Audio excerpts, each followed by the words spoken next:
Hello, this is the tutorial for the activity for the cure for cancer this week. Um, Now, this is an assignment. You guys have to do it, and a lot of you guys aren't doing these activities, and it's really affecting your grade. This one is going to be not your typical activity because you're actually going to have to do some research on the internet and do a little bit of writing. But keep in mind that when you're looking in skyward and you see a low grade, that not doing this really has an effect on it.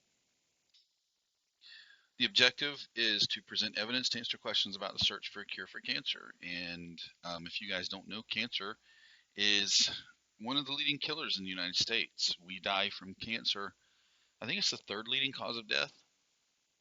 And so if we can figure out a way to avoid uh, cells going cancerous, we could save a lot of people's lives. And there are dozens, maybe hundreds of different types of cancers, but they all have the same root cause, and we're going to learn that. Now, I want you to think about cells dividing, okay? Cells grow and they divide. We went over that last week. It's called a cell cycle. One cell grows and becomes two. That's normal, okay? If I scratch my arm, dead cells fall off. Underneath it, living cells go, hey, whoa, where did that cell go? We got to grow and replace that. So they grow, they divide, and they replace the cell with a healthy new baby cell. And that's how you grow. That's how you develop. That's how you heal your body. It's all done through cells replacing lost cells or cells creating new cells to develop new tissue. That's how your body works. So creating new cells is a very common thing. And it can almost be argued that that's what your body does. But what if that goes wrong? See, there's a process that regulates how your cells grow. And if that process gets out of whack, then it can lead to cancer. You see, because at some point the cell says, okay, I got to grow, and okay, I got to stop. But what happens if it says, it forgets how to stop? That's where we get cancer. It's this doubling process that you see here, okay? If a normal cell, something happens in its genes and becomes cancerous, then it becomes 2, then 4, then 8, then 16, then 32, then 64. And the next thing you know, you got this malignant cancerous mass that is made out of tissue. It's made out of your body's tissue, so your body doesn't think anything's wrong. But then it leads to where it's either drawing enough energy from you that it's going to kill you, or it impedes the function of a particular organ, such as pancreatic cancer, causes your pancreas to quit working, or things like that. And as a result, you die from that. You don't necessarily die from the cancer. You die from what the cancer does to you. As much as almost 5% of the U.S. population has survived from cancer. That's 15 million people. I don't know what that means in terms of how many people have died from cancer, but a lot of people have survived it. But they survived it because there was some form of treatment. They had surgery. You literally go in and scoop out in some form with a knife or something, and you get rid of all of the cancerous cells. Now, usually we don't have an ability to be very specific. So we go in there, not only take out all the cancer cells, we take out all the mass around it, and it usually causes some damage by taking out, all of that tissue. Sometimes we use chemotherapy that targets. We're getting better at our chemotherapy.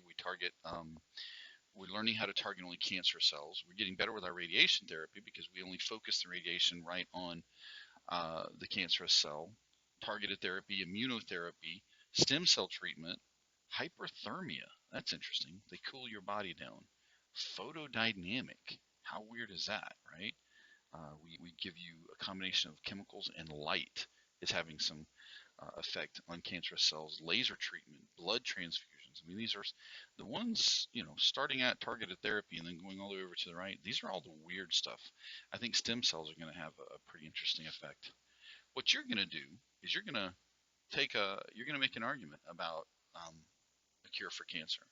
It's going to discuss challenges toward developing a cure. In case you're curious how we're going to cure this, you're going to get 10 points for asking the questions, 10 points for finding credible sources, 10 points for taking notes, 20 points for organizing paper, and 50 points for actually writing the paper. And when you get to this point, you're going to go, nope, I'm not doing this. So let's talk about this. I'm not going to ask you to write a 3 to 5 page paper. I don't expect it to be 3 to 5 pages. I feel like that's a little too much. And, 2 to 3 hours, yeah. So we're going to shorten this down. I'm going to ask you to ultimately write me a total of about a page, and you're actually going to put all that in here, okay? So you're going to start by asking some questions. Maybe, think of these and maybe think of your own. Maybe take some of these and add to it. Give me 4 more questions about cancer than what you see right here. That's what I want you to do. Okay.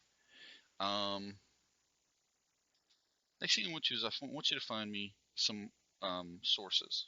Let's say 2. All right. Here we go. 2 sources.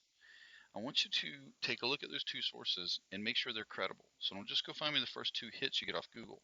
I want you to look at who's the author. Are they an expert? What's the purpose of the document? Is it to try to convince you to use a certain drug?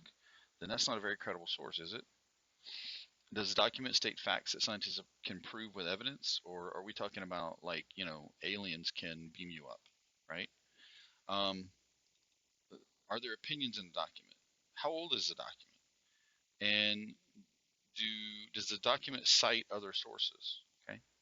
If the answer to all these is, in a positive way, like the author is a good, an intelligent person, he's a cancer expert, the purpose is to simply inform you about a cure. It does state facts. It does not rely heavily on opinions. It's not too old, okay, and it does cite sources.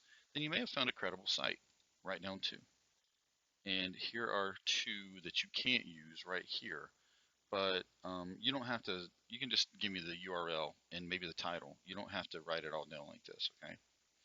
In a separate location, this is part C, take some notes from those 2 sources. Let's say from each source, let's say 5 separate things that you've identified, and I want you to write them down, okay? Just 5 things, all right? You don't have to go far, and you can copy and paste, but just 5 things from each article, some facts about a cure, and write them here. You can now start writing an outline, okay? And just give me an idea of what you're going to say.